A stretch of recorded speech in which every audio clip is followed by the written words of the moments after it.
Sir, देश का middle class एक बहुत बड़े डेट ट्रैप में भी फंसने जा रहा है। मैं ये भी भविष्यवाणी आज करना चाहूंगा, क्योंकि भारत का household debt to GDP ratio आज 40% पे खड़ा हो गया। सरल भाषा में बताऊं तो भारत के मिडिल क्लास परिवार आज रोजमर्रा के जीवन के लिए, अपने डेली एक्सपेंसेस के लिए लोन लेने पर मजबूर हो गए हैं, चाहे वो पर्सनल लोन हो, चाहे वो क्रेडिट कार्ड के जरिए हो, या चाहे वो अन्य प्रकार से फाइनेंशियल इंस्टीट्यूशन से ब्याज पर पैसा लेना हो। यानी कि जो सैलरी 1 तारीख को आती है, वो पहले ही आपके रोजमर्रा के जीवन में जो आपने खर्चा करने के लिए ब्याज पर पैसा लिया हुआ है, उसके भुगतान में लग जाती है। और इंडिया का मिडिल क्लास एक डेट ट्रैप में फंसता जा रहा है। ये लोन कोई मकान बनाने के लिए या दफ्तर खरीदने के लिए या एसेट क्रिएशन के लिए नहीं है, ये day to day expenses meet करने के लिए, जो भारत के मिडिल क्लास को एक डेट ट्रैप में खड़ा करता जा रहा है। सर, सैलरी तो 7 तारीख को आती है महीने की, लेकिन 1 तारीख को मकान मालिक आ जाता है दरवाजे पे दरवाजा खटखटाने की किराया दो।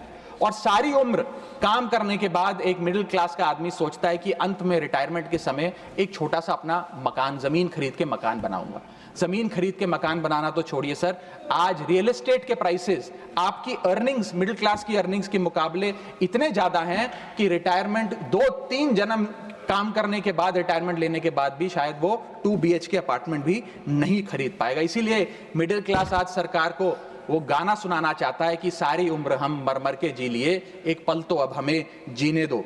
सच्चाई यह है सर कि मिडिल क्लास के घरों में जब कभी शादी का कार्ड आता है तो चिंता हो जाती है कि सगन में कितना पैसा देना पड़ेगा, और साथ ही साथ नया सूट सिलवाना पड़ेगा, ट्रेन का खर्चा हो जाएगा, एटसेट्रा। सर, मिडिल क्लास के साथ साथ मैं दूसरा बड़ा मुद्दा जो आज इस वक्तव्य में आपके सामने पेश करना चाहूंगा सर, वो है रेलवे का। सर, रेलवे का एक अतिरिक्त बजट आया करता था जिसकी प्रथा बंद हो गई। आप इस भारतीय रेल की महत्व इसी चीज से समझ सकते हैं कि उसके लिए एक अतिरिक्त बजट सदन में पेश किया जाता था। क्योंकि अब रेल बजट पेश नहीं होता तो उस पर व्यापक चर्चा भी नहीं होती। लेकिन इस वक्तव्य के माध्यम से मैं रेल बजट से संबंधी कुछ चीजें आपके सामने अवश्य रखना चाहूंगा। इस यूनियन बजट 2025-26 में माननीय वित्त मंत्री जी ने 2,55,000 करोड़ की फाइनेंशियल एलोकेशन रेलवेज की कैपेक्स के लिए मांगी है। ये 2009 से 2014 के बीच में लगभग 50,000 करोड़ होती थी, जो आज इतने गुना, 5 गुना बढ़ के 2.5 लाख करोड़ से ऊपर हो गई है। तो इस पे व्यापक चर्चा अवश्य होनी चाहिए। सर, भारतीय रेल जो भारत की लाइफलाइन कहलाई जाती थी, आज उसकी स्थिति ऐसी है कि अगर मजबूरी ना हो तो शायद कोई यात्री रेल की ओर देखना भी ना चाहे।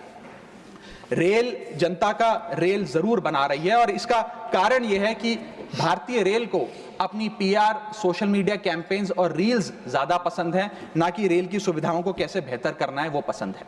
सर, भारतीय रेल एक समय इस देश के 140 करोड़ आबादी का गौरव और उम्मीद हुआ करती थी, गरीबों का सहारा हुआ करती थी। लेकिन आज मैं बताना चाहता हूं कि भारतीय रेल की वो स्थिति है जो शायद ही पूरे सब कॉन्टिनेंट के तमाम रेलवे से अगर आप कंपेयर करें तो बद से बदतर होती जा रही है। सर, जितनी आबादी ऑस्ट्रेलिया की है, स्विट्जरलैंड की है, डेनमार्क की है, स्वीडन की और अन्य देशों की है, उससे ज्यादा लोग भारतीय रेल में रोज सफर करते हैं। सर, इतना महत्व है भारत की रेलवे का। लेकिन कई बड़ी चिंताएं आज भारत के एक आम रेल यात्री को सता रही हैं, जो मैं चाहूंगा इस बजटरी एलोकेशन के माध्यम से वित्त मंत्री जी और रेल मंत्री जी इसे एड्रेस करें। पहला है सर, घटती रफ्तार और बढ़ता किराया। सर, जहां दुनिया की ट्रैवल की रफ्तार बढ़ रही है, वहीं भारतीय रेल जो हमारी लाइफलाइन है उसकी रफ्तार घट रही है। पहले तो सर शताब्दी और राजधानी की स्पीड कम कर दी गई ताकि वंदे भारत की स्पीड बढ़ा दी जाए और उसको फास्टेस्ट ट्रेन घोषित किया जाए। लेकिन अब जून 2024 की रिपोर्ट बताती है कि वंदे भारत की भी स्पीड को कम कर दिया गया है। बताया जा रहा है कि हमारे रेल ट्रैक्स उतने पर्याप्त नहीं है कि इतनी तेज रफ्तार पे वंदे भारत भाग सके।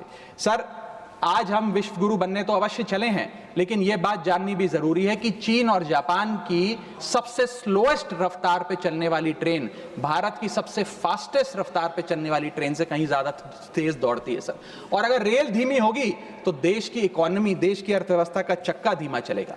और किराए की तो सर क्या ही बात करें, जिस वंदे भारत का प्रचार रेल मंत्री जी करते थकते नहीं हैं, आज उस वंदे भारत का किराया इतना है कि गरीब आदमी छोड़िए, आम आदमी भी उसे अफोर्ड नहीं कर पा रहा।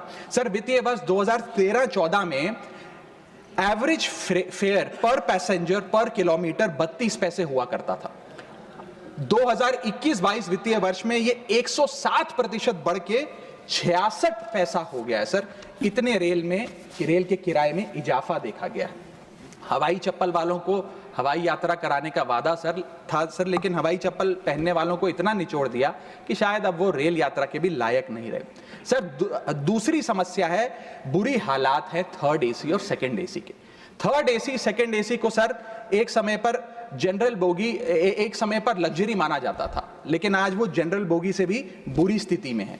अगर टिकट मिल भी जाए sir third AC second AC की, तो सीट मिलने की कोई गारंटी नहीं है, क्योंकि जैसे ही आप बैठेंगे थोड़ी देर में कोई शख्स आकर कहेगा भाई साहब थोड़ा एडजस्ट करिए, थोड़ा सी रखिए, हमें भी बैठने दीजिए। ये वास्तविकता है। और आप सोशल मीडिया और तमाम तरीके के पोर्टल्स पर आप देखेंगे तो क्या आरामदायक सरकार, क्या आरामदायक यात्रा, आरामदायक सफर भारत सरकार आम रेल यात्री को दे रही है, वो देखकर आप समझ जाएंगे।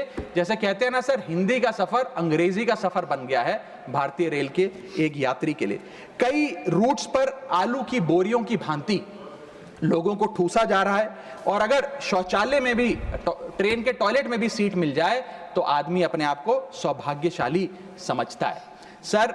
जहां भेड़ बकरियों की तरह भोले भाले लोगों को ट्रेन में ठूसा जा रहा है, पूरी टिकट लेकर सुविधा के नाम पे सिर्फ धक्का दिया जा रहा है, और सर हमारे देश के भोले भाले आम आदमी इसको अपनी किस्मत समझकर स्वीकार कर लेते हैं सर। मैं तीसरी बड़ी रेल समस्या जो कि है मिसमैनेजमेंट, अव्यवस्था, उस पर आपका ध्यान आकर्षित करना चाहूंगा सर। पहले तो रेल की टिकट मिलती नहीं, अगर मिल भी जाए, आपने अगर 2, 2.5, 3 महीने पहले टिकट बुक कराई हो, टिकट कंफर्म हो जाए तो सीट मिलने की कोई गारंटी नहीं। और सर आप अपना अनुभव देखिए, जब आप सबसे पहले प्लेटफॉर्म पर पहुंचते हैं अपनी ट्रेन में चढ़ने के लिए, तो आपको चारों तरफ सिर्फ गंदगी ही गंदगी नजर आती है। अगर बुजुर्गों के साथ या घर परिवार की महिलाओं के साथ आप ट्रैवल कर रहे हैं तो एक क्लीन वॉशरूम तक आपको मुहैया नहीं कराया जाता, और हालात यह है कि लोग मजबूर हैं प्लेटफॉर्म पर अखबार बिछाकर सोने के लिए, और वेटिंग एरिया के नाम पर तो सर सिर्फ एक नेम प्लेट, एक बोर्ड लगा नजर आता है और कुछ नहीं नजर आता। तो सर ट्रेन पे चढ़ने से लेकर ट्रेन पे उतरने तक की एक बड़ी लंबी फहरिस्त है अव्यवस्था की। यहां तक कि सर आज जब इस ठंड के मौसम में एक यात्री एक लंबा सफर तय करता है ट्रेन में और सोचता है कि थोड़ा आराम कर लूं, कंबल चादर खोल के ओढ़ने का प्रयास करता है, तो उस कंबल चादर से इतनी बदबू आती है, इतनी दुर्गंध आती है, और उसके जवाब में रेल मंत्री और रेल मंत्रालय बताता है कि हम महीने में 1 बार कंबल धोते हैं। महीने में 1 बार कंबल धोएंगे तो सर सुगंध आएगी कि दुर्गंध आएगी, मैं चाहूंगा कि सरकार इसका फैसला ले। हाइजीन रिलेटेड कंप्लेंट्स में पिछले 2 वित्तीय वर्षों में 500% का इजाफा हुआ है। ये दिखाता है कि हाइजीन स्टैंडर्ड्स को कितना कॉम्प्रोमाइज करती जा रही है हमारे देश की रेल। और सर अगर प्लेटफॉर्म पे भूख लग जाए तो आपको पानी वाली चाय, गंदे तेल में तले समोसे और छोले भटूरे अवश्य मिल जाएंगे। और इसी के साथ साथ अगर आपने IRCTC का खाना बुक किया हो और रेल विभाग आपको खाना दे, तो जब वेज थाली आप मंगाएंगे तो उसमें आपको कॉम्प्लीमेंट्री मच्छर, कॉकरोच और कीड़े मकोड़े भी नसीब हो सकते हैं। जब आप वेज थाली ऑर्डर करेंगे और ये आपको नसीब नहीं होंगे तो सूखी रोटी, कच्चे चावल और पानी जैसी दाल तो अवश्य मिलेगी। सर महाकुंभ को लेकर कई आयोजन बड़े बड़े किए गए और कहा गया कि भारतीय रेल बड़ी सक्रिय होकर महाकुंभ का आयोजन कर रही है। मैं बताना चाहूंगा कि प्रयागराज का रेलवे स्टेशन और आसपास के कई रेलवे स्टेशन को बंद करना पड़ा क्योंकि सरकार क्राउड मैनेजमेंट नहीं कर पाई। और कहां पर ये स्पेशल ट्रेन चल रही है महाकुंभ के लिए, मैं पूछना चाहूंगा कोई व्यक्ति है जिसके पास एक स्पेशल ट्रेन की कंफर्म टिकट है सर? और सर मैं चौथी बड़ी चीज जिस पर आपका ध्यान आकर्षित करना चाहूंगा वो है आम आदमी से लूट। सर पहले तो IRCTC की वेबसाइट का इंटरफेस कुछ इस प्रकार है कि आप टिकट बुक नहीं कर पाएंगे। जब बुक करने के लिए थर्ड पार्टी ऐप्स पे जाएंगे तो वो आपसे मोटा कमीशन लेंगी। अब खुदा ना खास्ता आपकी यात्रा कैंसिल हो जाए तो मोटा कैंसिलेशन चार्ज भी आपसे वसूला जाएगा।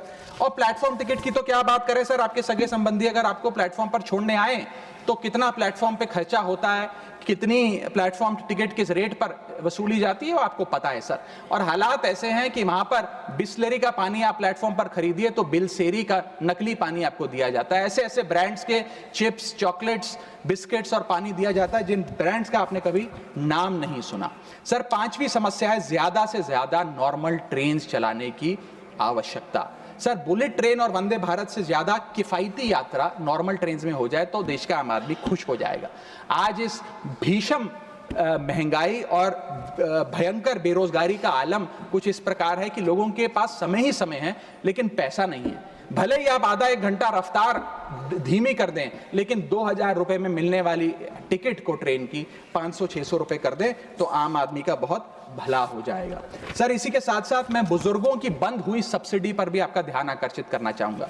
2020 में सरकार ने बुजुर्गों को मिलने वाली रेल टिकट पर जो सब्सिडी थी वो बंद कर दी, जिसके चलते सरकार ने काफी ढोल बजाकर कहा कि वित्तीय वर्ष 22-23 में उन्होंने 2242 करोड़ पैसे 150 मिलियन सीनियर सिटीजन से वसूल किए हैं, यानी कि 2200 करोड़ की रेलवे की इनकम में इजाफा हुआ। अब बताइए सर, क्या हम अपने बड़े बुजुर्गों की हड्डियां निचोड़कर भी पैसा वसूलेंगे?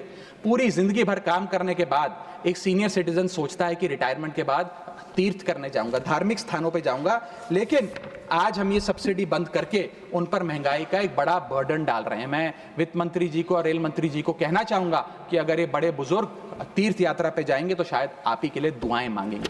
सर, इसी के साथ साथ मैं रेल और जनता की सुरक्षा, ये मेरा आखिरी पॉइंट है सर, इसके टुवर्ड्स भी आपका ध्यान आकर्षित करना चाहूंगा। सर, पहले सुरक्षित यात्रा की गारंटी हुआ करती थी, आज कोई गारंटी नहीं।